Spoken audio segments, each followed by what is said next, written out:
Well, so in today's video, we've got a very exciting car for you. We've got the VW Taigun, the GT version of the car. We've already driven this car before, but VW has upgraded over the last couple of months, the last few years.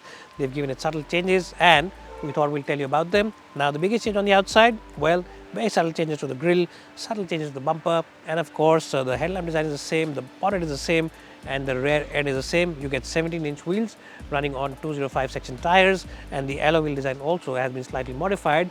But it's not about the exterior or the change on the outside. It's really about the driving as well as the overall ride and handling of this car, which we'll talk about today. Let's get inside this car, but before that, a small request: please do follow me on Instagram. Our handles are over here in the description box. Also follow us on X as well as Facebook, and also subscribe to our channel before you check out the other cars in this segment. If you want to know about its rivals like the Creta, the Grand Vitara as well as the Seltos, the links are in the box below.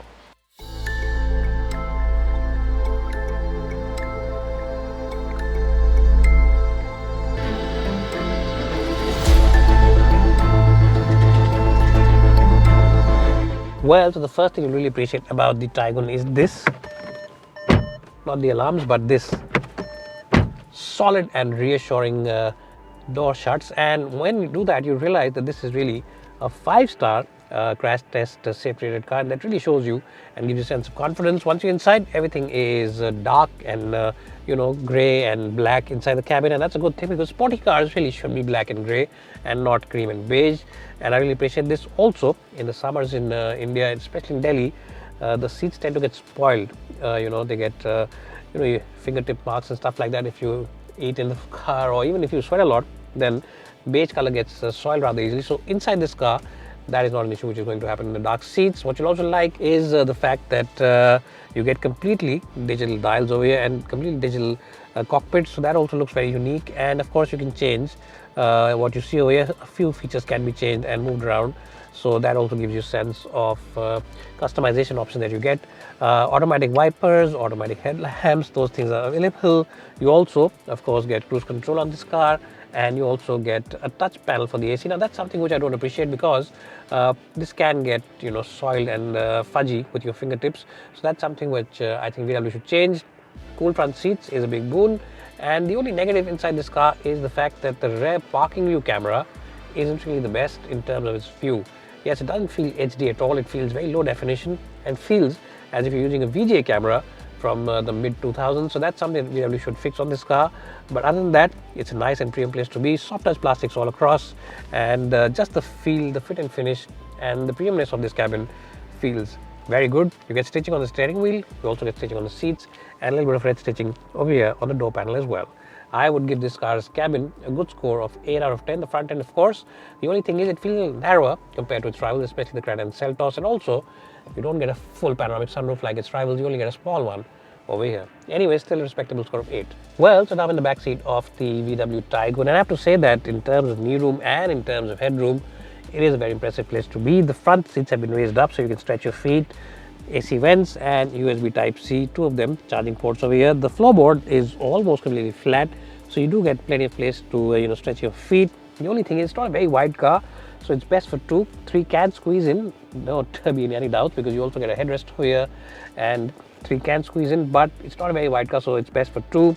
Big armrest where you can keep a couple of beverages, and huge windows, which means that you always feel nice, bright and airy inside even this grey cabin. The back seat deserves a good score of 9 out of 10.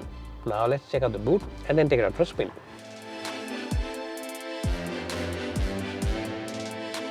Well, so let's really check out the boot on the Taigun now. Over here you get a bit of a loading sill, but it's not too deep, so you don't have to use too much of a bag. Also, it's not a very high car from the ground, so again, you don't have to push too much of an effort. You just need to pull those bags from the trolleys and keep it here. Not too much of a bag will be in use. In terms of the shape and size, it's not the biggest boot in the segment, but that said, it is respectable, and you can easily load a couple of big suitcases and of course 1 small bag or 2 small bags along with it in case your mother's coming or your mother-in-law is coming from the airport. And I think she'll be more than happy with the boot on this car. I'll give it a decent score of 9 out of 10. Now let's take it out for a spin and tell you where the real excitement of the Taigun GT lies. Well, so we've already told you how this car is in terms of the overall interiors, the boot, the back seat. How is it to drive? Now, I'm sure you've already seen a lot of VW Taigun videos before, but this one is again like a refresher course. And I have to say that the Taigun is like no other mid-size SUV. Now, even though some people say it looks like a compact SUV, it really is a mid-size SUV competing with the likes of the Seltos, the Creta, the Grand Vitara, and the Hyryder. And I have to say that in terms of driving, all those cars don't even come close to this car. This one simply blows them out of the water in terms of the pure driving dynamics. Yes, it's a fantastic car for keen drivers. It's a fantastic car for people who just enjoy driving. If you are somebody who drives from point A to point B, then you will not like this car, because you might say, well, you know, the suspension setup is a little too stiff, some of those badly passive roads enter the cabin and stuff like that. But if you are a keen driver, if you're an enthusiast, then you will just love the way this engine revs up. You will simply love the way this engine goes from 0 all the way up to 100, and you know, beyond. And the way it revs is just brilliant. The sound that it makes when you really are driving in a sporty manner, using the pedal shifters or using the gear stick and putting it into manual, everything is just a delight about this car. It's a fantastic car for keen drivers. As I said, the only thing is that the suspension setup is slightly on the stiffer side, and what that means is that some of the badly patched roads and some of those, you know, badly made roads can just filter once or twice into the cabin. Sometimes you can be thrown around like this and you can feel those bumps and potholes, but on the whole, that's a small price to pay for pure driver involvement. Now, the steering wheel is an EPS unit. It's an electric power steering, so you don't get that hydraulic feel which you get on maybe, or used to get on some other cars, like maybe the Ford EcoSport a few years back. But that said, even this one is quite good. It is nice, but it doesn't feel very heavy, and maybe people prefer this in terms of driving on the city. But when you push into corners, the stiff suspension means that the body roll is absolutely minimal, and it just holds onto the road like a leash. So that's also fantastic. High speed stability is brilliant.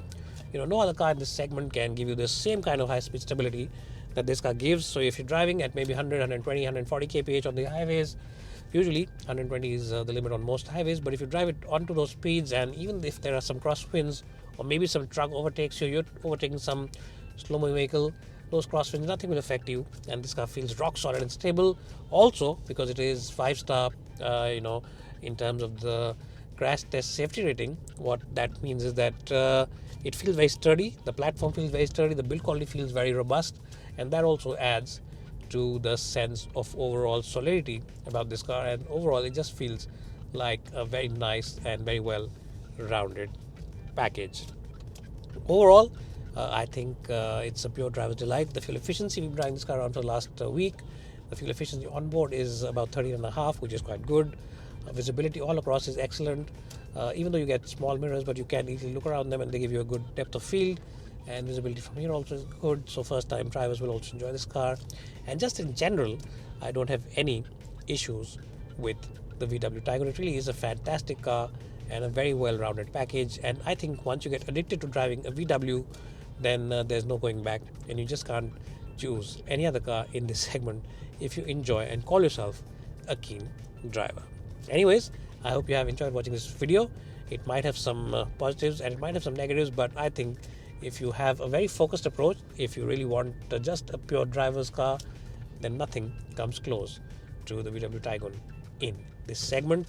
For putting a smile on your face, just go ahead, forget everything else and buy the VW Taigun. And right now, you also get some good deals on this car because the festive season is just gone, the year end is coming, and just in general, you really enjoy the overall experience and you will never regret buying this car, that's for sure.